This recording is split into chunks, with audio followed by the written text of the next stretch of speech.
paz, tudo bem? Eu creio que vocês estejam bem em casa e vamos ter um momento agora de devocional, compartilhar a palavra, orar e ser edificado através dela. Eu creio que você abrisse lá em Êxodo 16, no versículo 4.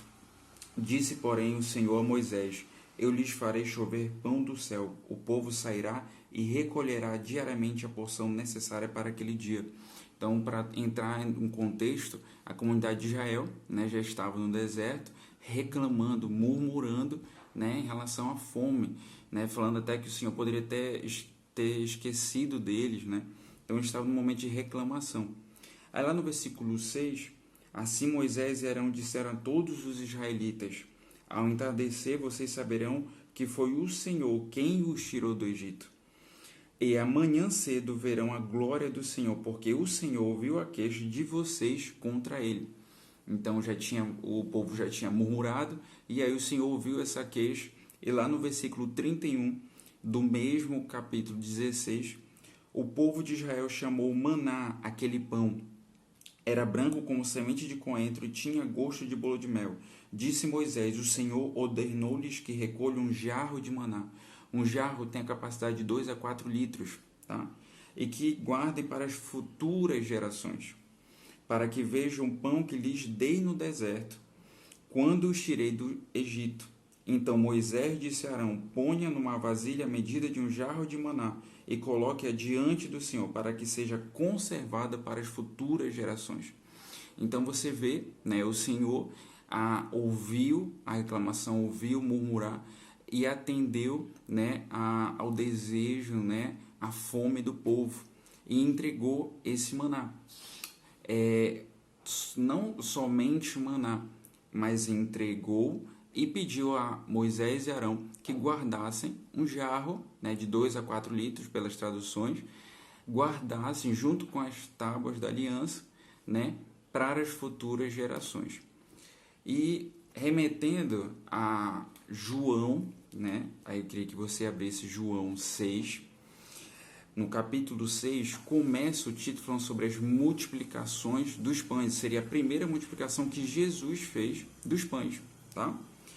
E aí no versículo 33 de João 6, olha o que ele fala: Pois o pão de Deus é aquele que desceu do céu e dá vida ao mundo.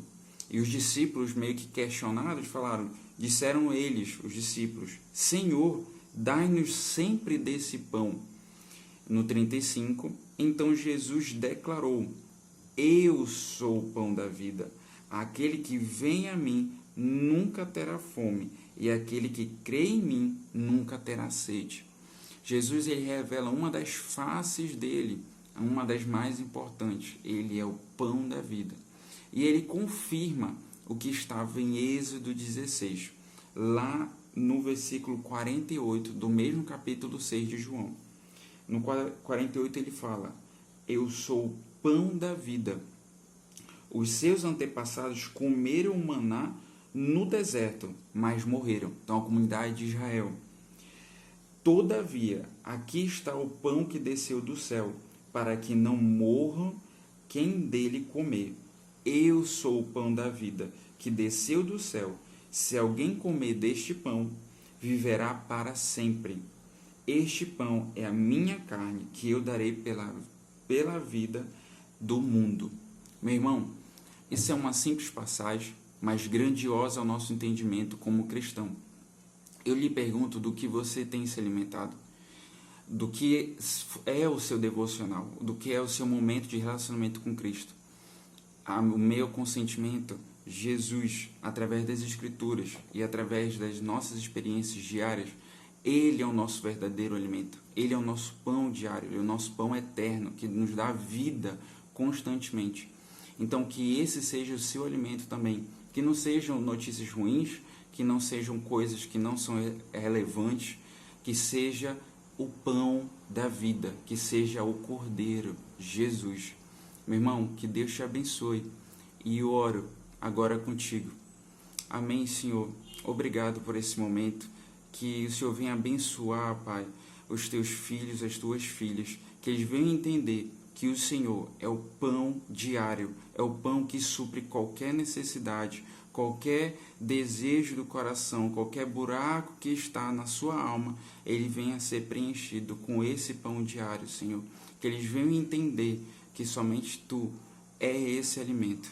Obrigado, Senhor, e nos guarda todos os dias, e que cada vez mais esse alimento venha a ser o mais importante. Amém? Meu irmão, fique com Deus, que você venha se alimentar cada vez mais desse alimento. Fique com Deus.